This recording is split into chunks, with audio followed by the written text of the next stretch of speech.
Bonsoir, merci de suivre ce live aujourd'hui consacré au programme Grande École d'Audencia. Alors, pour parler de ce programme Grande École d'Audencia, nous recevons ce soir Claude Ombard, qui est directrice des études et des concours, et Christophe Brossard, qui est étudiant en dernière année du programme Grande École et qui est issu d'une classe préparatoire. Bonsoir. Alors, merci d'être présent et d'avoir accepté de répondre aux questions des internautes qui sont déjà assez nombreuses.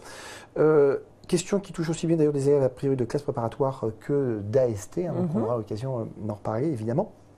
Peut-être une première question pour vous.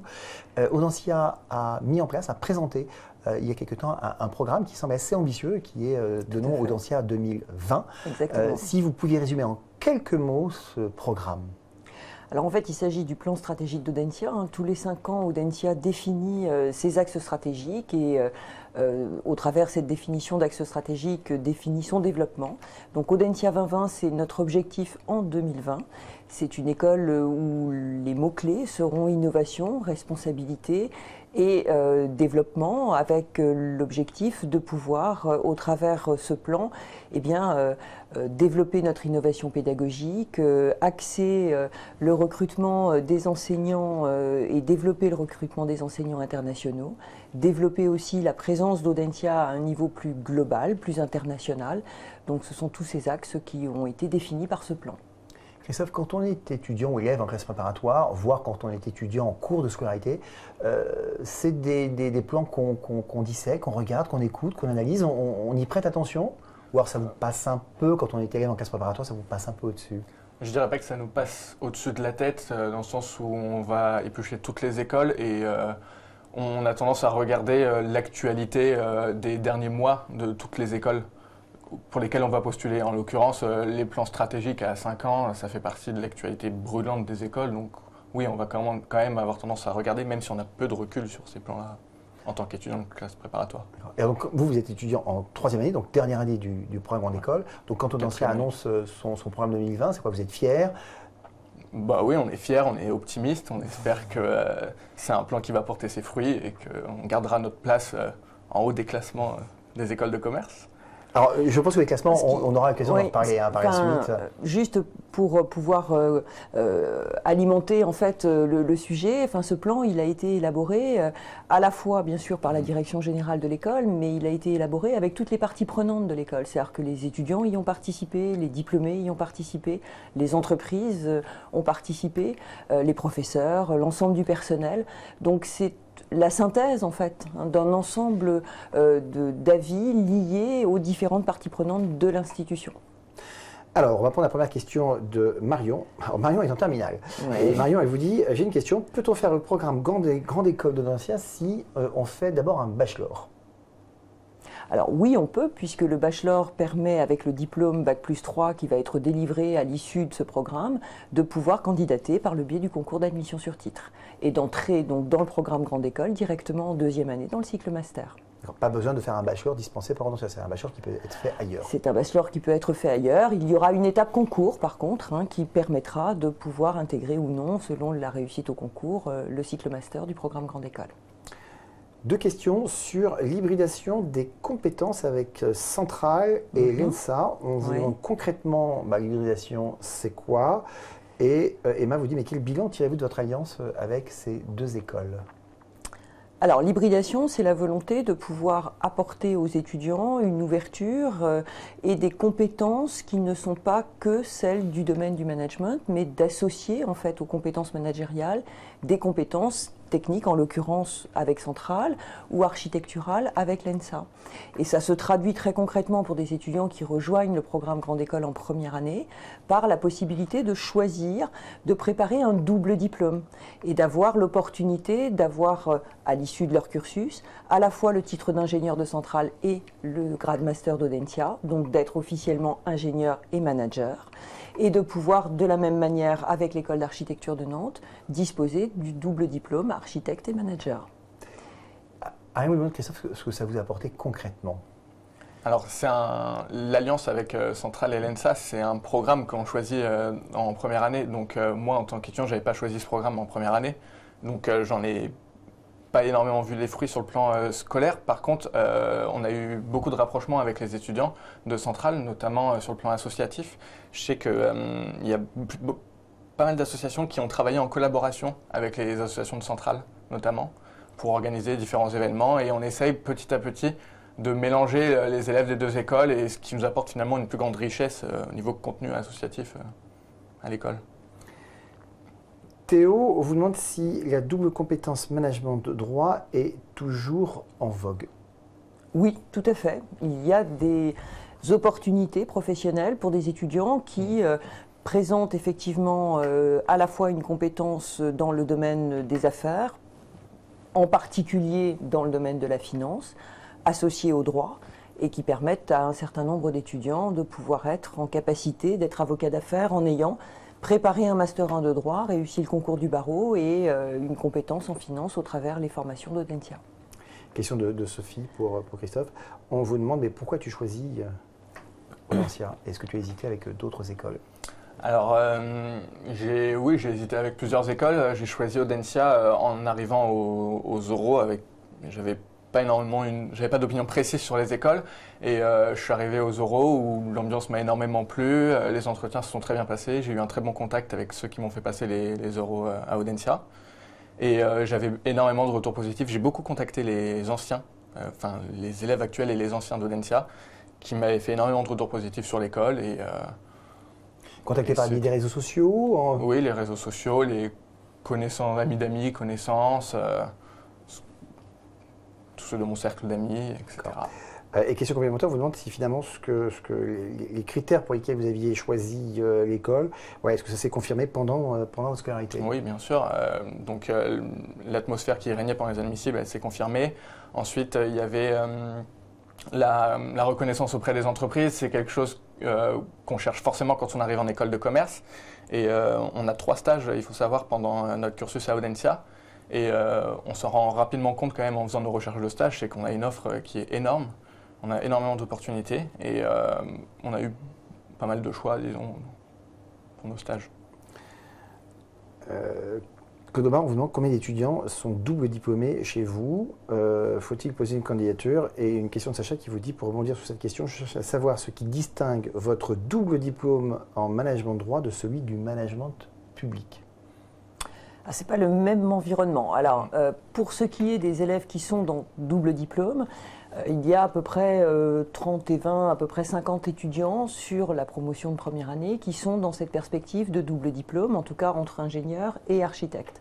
Pour ce qui est du droit, il y a là aussi une trentaine d'étudiants qui se positionnent sur cette double compétence.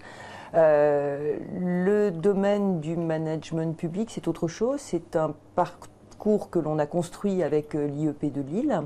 Donc il ne s'agit pas d'un parcours juridique, il s'agit plus en fait de former les étudiants au domaine public et donc leur apporter, en plus du secteur privé qu'ils appréhendent au travers de la formation d'Audencia, une connaissance des spécificités du secteur public et donc la capacité à pouvoir travailler notamment dans le domaine du conseil ou dans des entreprises bénéficiant d'une délégation de services publics, dans des fonctions soit de consultant, soit de financier, soit de gérant ou gestionnaire de projets, notamment dans le cadre d'appels d'offres publics par exemple. C'est le profil de fonction que l'on va viser au travers de cette formation. Vous êtes engagé sur un double diplôme ou sur une filière de ce type, non. Christophe? Non. J'ai fait la spécialisation Corporate Finance, qui est la majeure finance d'entreprise en anglais. Question de Marie qui vous demande s'il y a une grande différence entre le rythme que vous avez eu en classe préparatoire et votre scolarité ensuite chez Audencia. Je ne peux pas mentir en disant que c'est exactement le même rythme. Évidemment, on n'a pas le même rythme pendant les 15 années, heureusement. Toutefois, ce n'est pas pour autant qu'on ne fait absolument rien pendant 4 ans d'école, c'est faux. Il y a quand même pas mal de cours, beaucoup de projets de groupe. Il y a un investissement associatif qui nous prend énormément de temps et qui est tout aussi important dans l'apprentissage des compétences à Audencia. Et ensuite, quand on passe en spécialisation, quelle que soit la spécialisation, c'est énormément de temps et de travail pour Donc on travaille beaucoup. Oui, je crois que ce qui se distingue surtout, en fait, c'est le travail entre la prépa et l'école, c'est que la nature du travail n'est pas la même. Ouais. Quand on est en classe préparatoire, on a un objectif qui est un objectif concours et qui nécessite un travail soutenu pendant 2 ans, qui est un travail plutôt individuel, même si il peut y avoir un soutien du groupe avec lequel on travaille en prépa, mais dont l'objet est d'arriver à un niveau qui permette de pouvoir avoir le choix des écoles. Quand on arrive en école, on passe à un autre univers qui est l'univers professionnel auquel on se prépare. Et en entreprise, on travaille beaucoup en groupe, on travaille beaucoup en équipe, et c'est ce travail d'équipe qui va être l'élément en fait le plus différenciant entre la prépa et l'école. C'est pas un travail plus facile, contrairement à ce que l'on croit, parce qu'il faut coordonner l'ensemble des actions conduites par les étudiants avec lesquels on est amené à travailler en équipe. C'est un travail très exigeant, parce qu'il va nécessiter à la fois de la coordination, de l'organisation, du contrôle aussi, pour vérifier que l'ensemble des parties prenantes dans un travail d'équipe travaillent de la même manière, en tout cas aboutissent à un résultat qui soit satisfaisant. Et c'est au moins aussi exigeant, mais ce n'est pas la même structuration d'activité en fait. Donc ce sera le cas pour tous les élèves actuellement en classe prépa. Paula, j'ai vu que vous aviez beaucoup d'inscrits au concours prépa. Oui. Du coup, les chances d'intégrer sont de combien ? Alors, c'est vrai qu'il y a beaucoup de préparationnaires qui se sont inscrits pour Audencia. Maintenant, ils ne se sont pas inscrits que pour Audencia. Comme tous les préparationnaires, l'inscription au concours BCE s'est faite pour Audencia et pour d'autres écoles. Donc, rien n'est joué pour l'instant. On a une question sur les AST. On vous demande si vous pouvez en dire plus concernant les émissions sur titre. Quelles sont les chances d'intégrer votre programme après un bac+3 ? Et on a une autre question qui était posée un peu plus en avant, qui est de vous demander pourquoi vous ne prenez pas de bac+2. Alors, Audencia privilégie à l'entrée en première année des élèves issus de classes préparatoires et que des élèves issus de classes préparatoires. Exclusivement première année, classe prépa. Pour l'homogénéité de la promotion, pour l'homogénéité aussi des compétences acquises au travers de la prépa et la capacité qui va pouvoir être la nôtre, qui va pouvoir être celle de tous les enseignants, de travailler avec ces étudiants sur une population d'étudiants assez homogène. À partir du moment où on a commencé à intégrer ce que va être l'environnement de l'entreprise, qu'on a commencé effectivement à appréhender cet environnement, qu'on a fait un premier stage, on se rend vite compte que la formation classe préparatoire apporte beaucoup, mais qu'il n'y a pas que ce type de profil en entreprise, loin s'en faut. Et c'est à partir de là qu'on intègre à notre niveau et que l'on fait travailler ensemble des étudiants issus de classe prépa et des étudiants issus du concours d'admission sur titre, qui sont donc des étudiants titulaires d'une licence, toute forme de licence, qui sont aussi des étudiants qui viennent d'écoles d'ingénieurs dans le cadre d'un parcours ingénieur-manager, ou qui viennent de formation droit ou de formation en pharmacie également, et qui apportent en fait une vision un peu différente d'autres approches méthodologiques aux étudiants qui en classe prépa ont un peu acquis les mêmes méthodes de travail de fait. Alors, vous êtes directrice des concours aussi, donc vous allez nous parler des concours, notamment AST. Bien sûr. Pour vous, Christophe, puisque vous avez été en prépa, aujourd'hui donc en 3e année, donc vous êtes avec tous vos camarades de promo aussi, on va dire des AST, qui viennent de profils très différents. Sur cette dernière année, vous faites encore une différence entre ceux qui étaient en prépa avec vous ou dans d'autres prépas, et puis ceux qui sont venus d'horizons différents, de fac ou ailleurs, où vous êtes tous ensemble et puis finalement il n'y a plus aucune différence Oui, tout à fait. En première année, c'est quelque chose, on peut se poser la question, se dire on a fait 2 ans de prépa, on est content de se retrouver entre prépa, on a fait le même parcours, etc. Au bout de 2 ans, après une année de césure, ça n'a plus aucun sens. On ne fait plus du tout de différence entre ceux qui sortent d'une faculté et ceux qui sont issus de classes préparatoires. Et en fin d'année, je suis sûr d'avoir plein de connaissances et sans savoir s'ils sortent de classe préparatoire ou sur AST. Ou d'ailleurs. On a beaucoup de questions sur les concours, la manière dont c'est organisé, les épreuves. Peut-être si vous pouviez nous résumer comment ça se passe aujourd'hui si on est en bac+3 ou bac+4 et qu'on souhaite intégrer Audencia ou se présenter. Ça se passe comment ? Alors, on s'inscrit au concours avec des épreuves écrites. Il y en a 2 qu'il faut passer pour être admissible aux oraux. Donc ces 2 épreuves, c'est le TAJMAJ et une épreuve propre à Audencia qui s'appelle l'analyse de situation. Alors cette épreuve en fait a une particularité, c'est une épreuve à l'écrit qui est très courte puisqu'elle dure 45 minutes et on va demander à l'étudiant de prendre position sur un sujet d'actualité. ce qui laisse une porte très grande ouverte à tout type de profil. À partir du moment où l'étudiant s'est intéressé à l'actualité, ce qui nous intéresse dans cette épreuve, ce n'est pas tant la prise de position de l'étudiant, bien sûr, que la structuration de son argumentation sur un laps de temps court et sur un travail de synthèse d'environ 1 à 2 pages, puisque c'est à peu près ce qu'il rédige sur 45 minutes. On peut se préparer à cette épreuve? Alors oui, il y a un guide du candidat, des annales, il y a des exemples de bonnes copies sur le site d'Audencia, donc ça permet de pouvoir se rendre compte de ce qu'est la teneur de l'épreuve qui a été donnée, en tout cas au cours des dernières années. Donc on réussit, on est admissible. Et si on est admissible, on vient à Audencia passer les oraux. Donc là, il y a 2 entretiens, un entretien d'anglais, assez classique, entretien de langue, et un entretien individuel, qui va prendre la forme donc d'un entretien de 30 minutes avec un démarrage d'entretien sur la base d'un exposé que l'étudiant aura préparé pendant 30 minutes. Cet exposé dure en fait 5 minutes. C'est un exposé sur un sujet général. C'est soit une citation, soit un concept que l'étudiant aura pu choisir, qu'il va exposer pendant 5 minutes et qui va servir en fait de démarrage à l'entretien pour permettre au jury de mieux connaître le candidat et d'apprécier en fait le potentiel du candidat. Une différence avec les oraux pour les élèves de classe prépa? Pas de différence, c'est le même entretien. Vous vous souvenez de votre oral de prépa? Non, Non. Le sujet de culture générale, je ne me souviens pas lequel j'ai eu. Mais en tout cas, la manière dont ça s'est passé. Et la manière dont ça s'est passé, oui, c'était un entretien, si je puis dire, classique, ou dans le sens où un entretien de personnalité, où on cherche à savoir ce qui se cache derrière notre façade d'étudiants, les sujets qui nous passionnent, nos aspirations, nos projets professionnels éventuels, etc. C'est pas un entretien qu'il faut préparer des heures et des heures sans arrêt. Je pense qu'il faut aussi venir assez naturel. Justement, on vous demande un conseil pour ceux qui angoissent.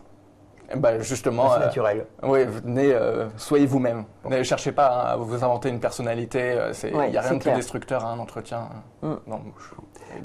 Question pour vous, Christophe Demaude. Christophe, peux-tu nous en dire plus sur ta spécialisation en finance? J'ai plus entendu parler de l'EDEC sur la finance et moins d'Audencia. A-t-on les mêmes types de postes avec les mêmes rémunérations après? C'est peut-être un petit peu compliqué de répondre à cela, mais en tout cas sur votre spécialisation finance. Alors, la spécialisation finance, il y en a plusieurs à Audencia. Moi, j'étais sur une spécialisation finance d'entreprise qu'on peut suivre en anglais ou en français. Moi, j'étais sur une spécialisation en anglais. Derrière la spécialisation, il y a énormément de possibilités, évidemment. Il y en a un certain nombre qui finissent en audit, d'autres qui... Moi, je suis en transaction services dans un cabinet d'audit, donc c'est-à-dire de l'analyse financière sur des opérations de fusion, acquisition, en résumé. Il y en a qui vont faire ensuite de la finance d'entreprise dans la direction financière d'une entreprise. Il y a une grande quantité de postes, que également des étudiants de l'EDEC, où on se retrouvera avec des étudiants de l'EDEC. Moi, si je prends l'exemple de mon stage, je suis avec des étudiants de l'EDEC, de l'ESCP, il y en a 2-3 d'HEC. Enfin, vraiment, toutes les écoles sont mélangées et j'ai jamais ressenti de problème à sortir d'Audencia par rapport à l'EDEC. Une question pour vous, Claude Lomar. On vous demande quelle est la place de la culture générale au sein d'Audencia? Est-ce que ça occupe une place importante? Et on vous demande, par rapport au concours, quel est le coefficient de la culture générale? Alors, pour ce qui est de la place de la culture générale, oui, elle existe à Audencia. C'est un des socles et un des piliers de l'école. D'abord, par le biais d'enseignements qui sont proposés aux étudiants, notamment en première année, où on souhaite pouvoir continuer l'enseignement de culture générale dans la continuité de la classe prépa. Donc, un certain nombre de possibilités sont offertes aux étudiants dans le cadre d'un catalogue de cours de culture générale qui leur sont proposés, qui vont de la géopolitique à la psychanalyse, en passant par l'histoire de l'art, l'histoire du rock, enfin bon, j'en passe. Ce sont aussi des possibilités de pouvoir s'ouvrir à des cultures internationales au travers de choix de cours qui sont orientés vers une zone géographique. Si l'étudiant a un intérêt tout particulier pour une zone, ça fait partie des possibles dans le cadre des choix qui sont proposés en première année. Et puis, il y a dans les spécialisations d'Audencia une majeure dédiée au management des institutions culturelles, qui est une majeure qui intègre en fait cette dimension culture et qui l'associe aux métiers managériaux. C'était important pour vous, Christophe, cette notion de culture générale? C'était pas la notion primordiale quand je suis arrivé à Audencia, mais je sais que j'ai énormément d'amis qui... Pour qui c'est important. Oui, exactement. Quand on parle d'Audencia, on parle aussi de RSE et on vous demande Oui. concrètement, ça se traduit comment? Alors la question est aussi bien pour Bien vous sûr. que pour Christophe. Alors peut-être pour Christophe, concrètement, la RSE, c'est quoi? Je sais que dans nos cours à Audencia, dès la première année, on a une forte dimension RSE qui est intégrée dans toutes nos études de cas.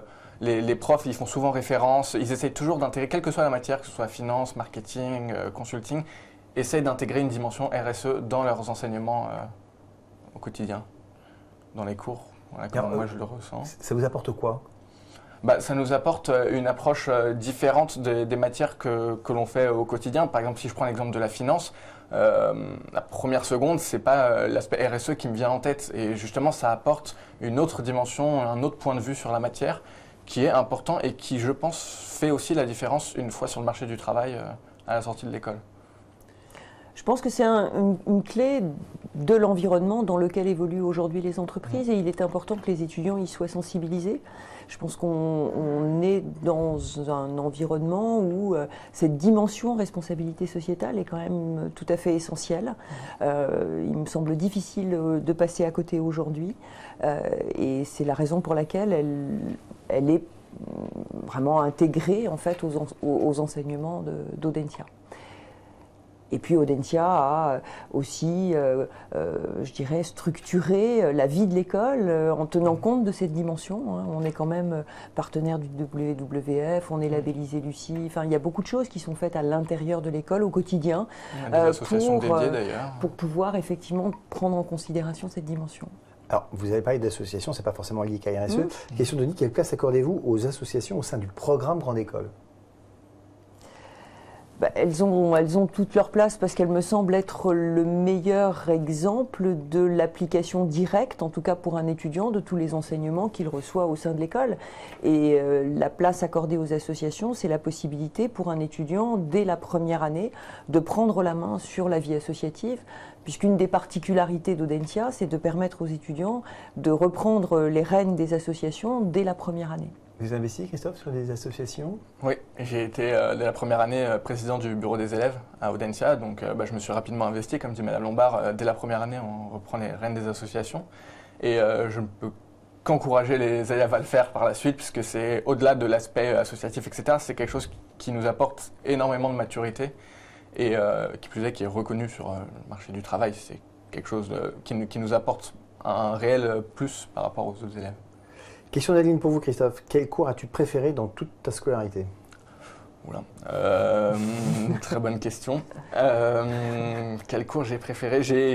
Si je prends mon dernier semestre de spécialisation en finance d'entreprise, j'ai vraiment aimé les derniers cours que j'avais en finance d'entreprise. Donc il y en avait plusieurs. Je pense après gestion de portefeuille, analyse financière, c'est des cours qui m'ont beaucoup plu. Mais forcément, puisque on touche à des cours qui nous intéressent de plus en plus, vu qu'on se spécialise au fil des années à Audencia. On est censé être de plus en plus concerné en tout cas. Eh bien, espérons qu'Adeline sera satisfaite. Question d'un élève, donc un classe préparatoire qui vous dit « Je suis intéressé par l'entrepreneuriat. Est-ce complètement utopique d'imaginer travailler sur mon projet pendant mes années d'études si je suis admise à Audencia ?» Alors non, c'est pas du tout utopique puisque en fait assez rapidement il y a en deuxième année un cours dédié à l'entrepreneuriat et notamment au projet entrepreneurial que l'on va demander aux étudiants de mettre en place. Il y a un concours qui est organisé d'ailleurs à l'issue de ce cours pour pouvoir détecter les projets qui sont les plus porteurs, permettre aux étudiants d'être pré-incubés, puisqu'on a en fait deux niveaux d'incubation aujourd'hui. On a une pré-incubation qui s'appelle la ruche et qui peut permettre à un étudiant de commencer à développer son projet. Et si le projet prend corps, eh bien, le passage dans l'incubateur peut être la deuxième étape pour être accompagné au-delà de son diplôme pendant 2 ans dans le démarrage véritablement de la vie de son entreprise. Alors, il y a un sujet qu'on n'avait pas du tout abordé, mais ça y est, il est arrivé, qui est international. On n'en a pas parlé. Et Jeanne vous dit, bonjour, vous avez ouvert un campus en Chine. Que proposez-vous sur place et quels sont les critères pour espérer s'y rendre? Alors, on a ouvert un campus en Chine, mais la particularité à Audencia, c'est qu'on n'est pas sur une délocalisation en tant que telle du programme Grande École d'Audencia en Chine. En fait, c'est un campus qui a été co-créé avec une université locale, et notre objectif dans le développement de campus à l'international, c'est de travailler avec des partenaires locaux, principalement pour pouvoir développer nos formations localement. Donc bien sûr, des étudiants du programme Grande École peuvent aller sur ces campus, peuvent y suivre des enseignements, et c'est un des choix qui leur sera proposé parmi les 207 universités aujourd'hui qui sont proposées aux étudiants pour leur semestre obligatoire d'études à l'étranger. Quelle place a représenté l'international dans votre cursus de 3 ans, Christophe? Alors j'ai effectué 6 mois d'échange universitaire en Suède, dans lequel je suis revenu en février. Donc là, au cours de février de cette année? Oui, février de cette année, et donc j'y ai passé 6 mois depuis le mois d'août dernier. Et donc c'est un échange universitaire, donc on suit les cours de l'université pendant 6 mois, on prend part au tissu associatif de l'université locale pendant 6 mois, et on vit avec les Suédois au quotidien. Et c'est l'avantage d'ailleurs d'Audencia, c'est qu'on n'est pas envoyé par groupe de 15, 20, 30 dans une même école, ce qui fait qu'on ne se mélangerait pas forcément. On est au contraire mélangé à toutes les nationalités, Suédois y compris pour ma part. Alors pourquoi le choix de la Suède, qui au départ n'est pas une destination très exotique, on va dire, hein? Parce que j'étais intéressé par les pays nordiques, et j'avais mis notamment la Norvège, la Suède, la Finlande. Question, peut-on suivre votre cursus en alternance ou en apprentissage? Oui, on peut suivre les 2 dernières années du parcours en apprentissage, donc dans le cadre d'un contrat de travail sur la dernière partie du cursus. Ça reste exceptionnel ou ça représente une partie non négligeable de vos étudiants? Ça représente une petite partie de nos étudiants. Vous, Christophe, ça vous a pas tenté? Ça m'a tenté, et en finance, c'est pas le format le plus adapté? Exactement, le plus adapté. Question de Guillaume qui vous dit: je suis en BL, avez-vous beaucoup de littéraire dans les promos, ou vais-je me retrouver perdu si j'intègre?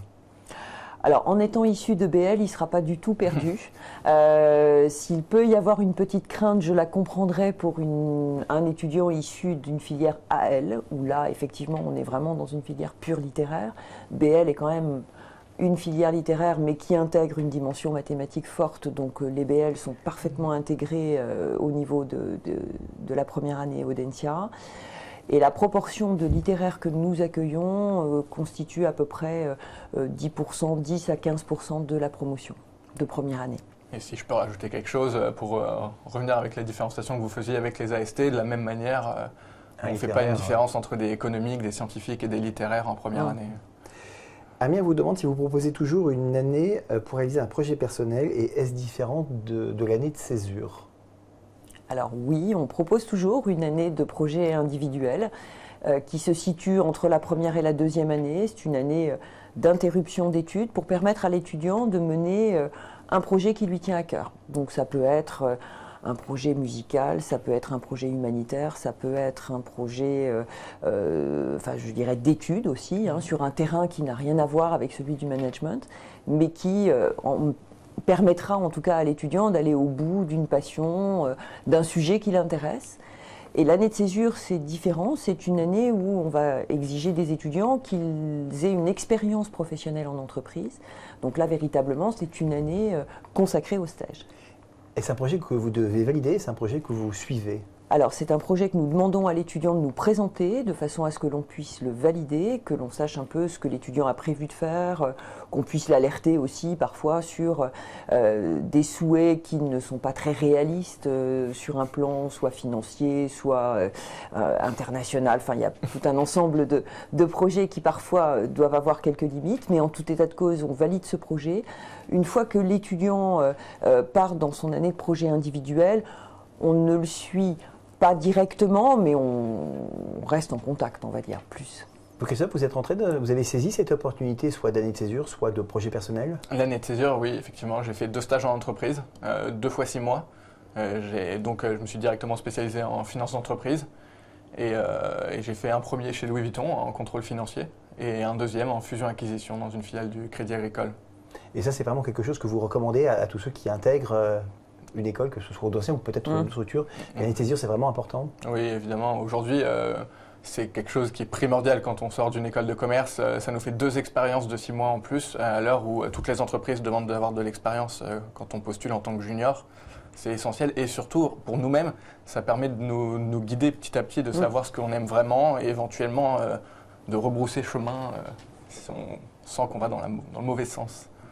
2 questions de Brice sur l'international. Brice vous demande, avez-vous prévu d'ouvrir des campus ailleurs et quels sont vos partenaires étrangers les plus prestigieux? Ce qui va limiter quand même un peu la réponse. Alors, on a prévu, oui, d'ouvrir des campus ailleurs. Il y a des projets sur l'Amérique du Sud, entre autres, en plus de l'Asie qui a été ouvert. Et puis, bon, l'Afrique est un continent intéressant également. Donc, voilà, enfin, ça fait partie des options. Sur les partenaires les plus prestigieux... Alors, j'ai envie de répondre et de ne pas répondre parce que si je réponds des partenaires nord-américains de type Berkeley, Boston, donc peut-être que c'est la notion de prestige qui va être comprise par la question. En même temps, je pense que dans les partenaires prestigieux, on peut aussi avoir des universités, en l'occurrence européennes, qui sont triplement accréditées, qui sont d'excellents niveaux. Alors c'est européen, donc ça fait a priori moins rêver l'étudiant. Et pourtant, parfois, ce sont aussi des universités qui ont toute légitimité à intéresser en tout cas nos étudiants. On a une question qui n'est pas directement liée au programme Grande École, mais qui va être liée à la ville de Nantes. Je vais peut-être vous poser la question à Christophe, d'un futur étudiant qui vous dit « Dites-nous ce qui se passe de bien à Nantes. Est-ce une ville jeune, une ville qui bouge? Je ne connais pas du tout la ville. » Et j'en profiterai pour ajouter une autre question. Est-ce que la ville a joué dans l'environnement, a joué dans votre choix finalement? Oui. Tout à fait. Moi, quand je passais mes oraux, je faisais toujours un petit tour dans la ville, justement, pour prendre un peu le pouls de la ville, voir comment c'était, le centre-ville, etc. Et j'avais adoré faire un tour à Nantes. C'est une ville qui est... Vous connaissiez Nantes avant? Non, je ne connaissais pas du tout. Et c'était une ville hyper agréable, très piétonne, pardon. Ensuite, en tant qu'étudiant, j'ai pu découvrir encore plus. Et ça m'a beaucoup plu. C'est une ville qui a une vie très riche, une vie étudiante très riche également, vie culturelle étudiante. Il y a énormément de facs, d'écoles de commerce, de communication, d'ingénieurs, un tissu étudiant très développé à Nantes. Donc il se passe beaucoup de choses pour répondre à la question. Oui, tout à fait. On vous demande combien, à propos des stages, que représente sur un cursus de 3 ans la partie des stages? Et pour venir international, quelle est la partie obligatoire dans le cursus, si tant est qu'il y a une partie obligatoire? Alors, il y a une partie obligatoire, effectivement. Alors, la durée globale des stages, si on intègre l'année de césure, c'est à peu près 22 mois de stage. En fait, il y a une première période à l'été, fin de première année. Il y a une année de césure qui est choisie par 100% des étudiants. Et puis, il y a un stage de fin d'études. Donc, ça permet d'avoir une expérience significative sur l'ensemble du parcours. Et sur la globalité de ce temps de stage, il y a 6 semaines obligatoires à l'étranger.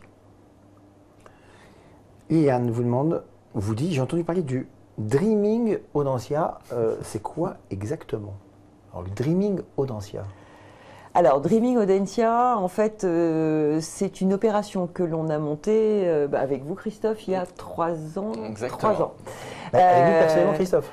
En l'occurrence, on va avec sa promo, en tout cas. Pas que Christophe tout seul, mais avec sa promo. En fait, il s'agissait pour nous de faire réfléchir les étudiants pendant 2 jours sur ce qu'ils souhaitaient pouvoir développer au sein de l'école. Et pendant 2 jours, ils ont travaillé avec des outils, notamment des outils de design thinking, sur l'expression d'idées de ce qui les intéresserait, de ce qu'ils aimeraient voir arriver sur Audencia. Et on a recueilli donc un certain nombre de souhaits, en tout cas... il y a 6 souhaits qui ont émergé de ce travail de groupe qui a été conduit avec toute une promotion. Hein, donc il y a 430 étudiants qui ont travaillé en même temps sur cette opération. Et un certain nombre de choses, depuis, se sont réalisées. Hein. En l'occurrence, parmi les souhaits des étudiants, il y avait le souhait d'une plateforme intégrée sur laquelle ils pouvaient avoir à la fois accès à leur emploi du temps, ce qu'ils avaient déjà, mais c'était accès aussi à la cafétéria pour commander à l'avance ses sandwichs, accès à l'emploi du temps des associations, enfin tout un ensemble de choses qui étaient peut-être un petit peu plus disparates, plus dispersées, et qui ont conduit aujourd'hui en fait à l'existence depuis maintenant 1 an et demi d'une plateforme qui s'appelle Audencia Tomorrow, à laquelle tous les étudiants ont accès et qui facilite la vie des étudiants. Voilà ce qu'a été Dreaming Audencia. Et de cette expérience, en fait, eh bien aujourd'hui, on utilise les mêmes outils de créativité avec des étudiants qui rentrent chez nous en première année. Et ça se traduit par ce qu'on appelle Audencia Talent. On lui a donné un autre nom, mais là, il s'agit de faire travailler des étudiants à leur arrivée sur des sujets d'entreprise, en fait, que les entreprises leur soumettent et qui font appel à leur créativité sur des problématiques de communication ou d'autres natures. Donc Christophe, c'est aussi ce souvenir que vous avez de Dreaming Audencia? Oui, exactement. C'était alors du côté étudiant, c'était 2 jours où on a travaillé avec des étudiants de dernière année, si je ne me trompe pas, de 4e année. Et c'était vraiment toute la promo qui était investie jour et nuit pour le coup pendant 2 jours sur cet événement. C'était quelque chose dont on a parlé 1 mois avant et on en a parlé quelques mois après. On a tous été très investis, on était tous en amphithéâtre à proposer tous nos projets. Et donc vous avez vu des préconisations mises en œuvre par la suite? Petit à petit tout au long de mon cursus. Pascal vous demande s'il y a une spécialisation incontournable à Audencia. Une spécialisation incontournable à Audencia. Non, je ne crois pas qu'il y ait une spécialisation incontournable à Audencia. Il y a en tout cas 3 pôles de spécialisation aujourd'hui qui permettent aux étudiants de pouvoir orienter progressivement leur parcours en fonction de leur projet professionnel. Il y a un pôle de spécialité en finance, en marketing et en management, ce qui permet dans chacun des pôles de pouvoir développer des majeurs, donc des domaines d'expertise, dans le domaine de la finance, en finance d'entreprise, finance de marché, contrôle de gestion, stratégie financière, dans le domaine du marketing, plus classiquement sur du marketing produit ou du marketing digital, ou le travail sur le marketing design et création, le business développement. Et dans le domaine du management, eh bien, là, on touche au conseil, au management des ressources humaines, au management culturel, à des domaines sectoriels comme le management des organisations sportives. Enfin, donc la palette est très large. Donc on aura compris, il faut et je crois que c'est plutôt à l'étudiant progressivement, en fonction aussi de ce qu'il aura détecté comme étant ses centres d'intérêt, des stages qu'il aura réalisés, de pouvoir déterminer parmi ses spécialités celle qui lui semblera être incontournable pour lui. C'est pour ça que l'année césure est essentielle d'ailleurs, pour aider à choisir sa spécialisation par la suite, se faire une idée avec nos expériences. 2 questions de Marco qui concernent les classements. La première, pensez-vous que les classements reflètent réellement votre rang et avez-vous un objectif stratégique dans les classements? Alors, l'objectif stratégique du classement, en tout cas tel qu'il a été défini dans le cadre d'Audencia 2020, vous voyez, on reboucle la boucle, c'était de pouvoir apparaître dans le top 20 des écoles européennes, ça c'est très clair. Que le classement aujourd'hui reflète réellement notre classement, non. Votre position, votre rang? Non, parce que je crois qu'aujourd'hui, les classements sont issus de tout un ensemble de paramètres. En fait, quand on commence à analyser les critères, on s'aperçoit qu'il y a au moins une quarantaine de critères qui, je dirais, font que les écoles se retrouvent plus ou moins bien selon les critères. Je pense qu'il y a peut-être un classement qui pourrait, à mon avis, être le plus représentatif de ce qu'est Audencia. C'est le classement qui est peut-être un peu moins publié ou moins lu que les classements traditionnels des écoles issus des supports de presse. C'est le classement des écoles par leurs diplômés. Et c'est un classement qui est apparu il y a 2 mois et qui permet de pouvoir faire évaluer l'école par ceux qui ont suivi la formation, au travers le métier qu'ils exercent aujourd'hui et la manière dont ils ont vécu la formation. Et quand on regarde ce classement, eh bien, Audencia, très concrètement, apparaît en 4e position en termes de satisfaction, à la fois sur le contenu des enseignements et de satisfaction sur l'accompagnement professionnel, qui est aussi un élément très fort du programme de l'école. Quand vous étiez en classe prépa, Christophe, c'est quelque chose que vous regardiez? Oui, évidemment. Quand on est en classe préparatoire, on a peu de recul sur les écoles de commerce et finalement c'est notre seul point de vue le seul point de vue qu'on a de l'extérieur. Donc oui, on les regarde beaucoup. Avec le recul maintenant, justement, vous diriez quoi? Et avec ceux qui les regardent aujourd'hui. Et avec le recul, je trouve ça fou de regarder que les classements finalement, puisque puisque ça joue si peu dans la suite des événements. C'est les expériences, c'est la manière dont on va vivre notre école, dont on va s'engager dans notre école. Je pense qu'il ne faut pas penser que parce qu'on va être, imaginons, à HEC, notre parcours est tout tracé. Il y a quand même un investissement qui est important, et aussi bien dans nos expériences associatives que dans nos expériences professionnelles, qui va faire qu'à la sortie, on sera plus ou moins fort de compétences. Donc on a compris que votre conseil, c'est de prendre du recul. Exactement. Bon. Deux questions, ou deux demandes de Virgile. Diriez-vous qu'il y a un profil de candidat qui est particulièrement recherché par Audencia? Si vous ne recherchez qu'une seule qualité chez un candidat, laquelle serait-ce? Cela m'aidera si j'arrive jusqu'aux euros. Mais oui, il va arriver jusqu'aux euros. Il faut y croire jusqu'au bout. Tiens, une bonne qualité, y croire jusqu'au bout. Et avoir confiance. Bon, c'est difficile d'exprimer la seule et unique qualité que doit avoir un candidat. En tout cas, très certainement,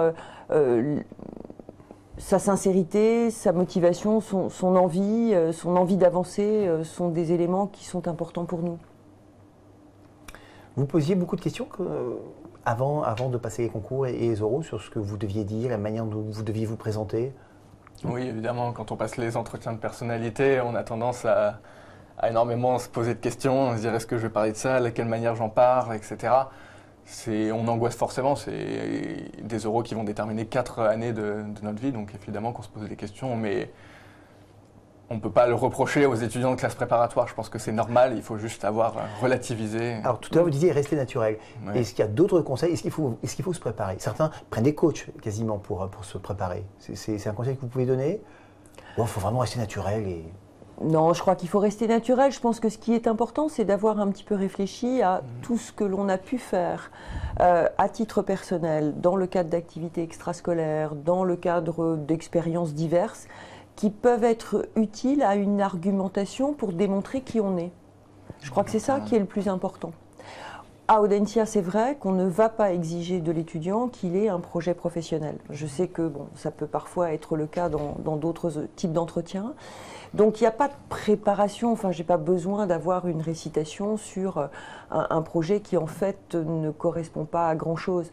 On sait que l'étudiant aura le temps de le peaufiner, de le structurer ce projet. Ce qui nous importe, c'est plutôt de pouvoir percevoir en fait le potentiel du candidat. Et ce potentiel, il se perçoit au travers des centres d'intérêt de l'étudiant, au travers de diverses activités qu'il a pu conduire et sur lesquelles il aura déjà démontré des qualités. Et c'est peut-être là-dessus qu'on peut dire à l'étudiant qui se prépare aux entretiens, oui, faites un peu le point sur tout ce que vous avez mené et qui pourrait effectivement être exploité au moment des entretiens parce que oui, ça nous intéresse. Ouais. Et ce n'est pas forcément des expériences professionnelles. Bon, un élève qui sort de classe préparatoire a rarement pu faire de stage. Donc, évidemment, si ce ne sont pas des expériences professionnelles, ça n'est pas grave. Question pour vous, Christophe. On vous demande que penses-tu faire à l'issue de tes études? Alors, du coup, je suis en stage de fin d'études, comme je le disais, en finance d'entreprise. Et donc, j'espère pouvoir convertir mon stage de fin d'études en CDI. Ce qui, j'espère, ne posera pas de problème. Pas d'année complémentaire, pas de master spécialisé, pas de formation C'est pas au programme dans l'immédiat, en tout cas. C'est quelque chose éventuellement que je pourrais envisager d'ici 2-3 ans, après un peu d'expérience, mais dans l'immédiat, j'aimerais rentrer en entreprise directement. Alors, ce live touche à sa fin. On va prendre une question qui est certainement pour vous, Claude Aubard.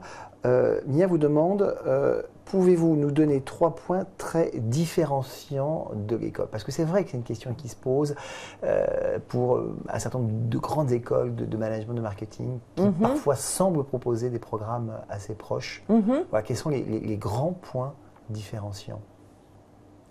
Alors, je pense qu'un des points différenciants, en tout cas dans le contenu du cursus Audencia, c'est une structuration de parcours qui amène en fait tous les étudiants à disposer d'un socle de fondamentaux du management qui est extrêmement solide et qui, une fois ce socle acquis, va progressivement permettre à l'étudiant de structurer son projet, de choisir une spécialité et du coup d'acquérir une expertise dans le domaine correspondant à son projet. Donc c'est cette progression en fait dans l'acquisition des connaissances, dans le fait d'avoir une ouverture générale à l'ensemble des métiers managériaux et une expertise dans un domaine qui constitue sur le contenu du parcours une différence.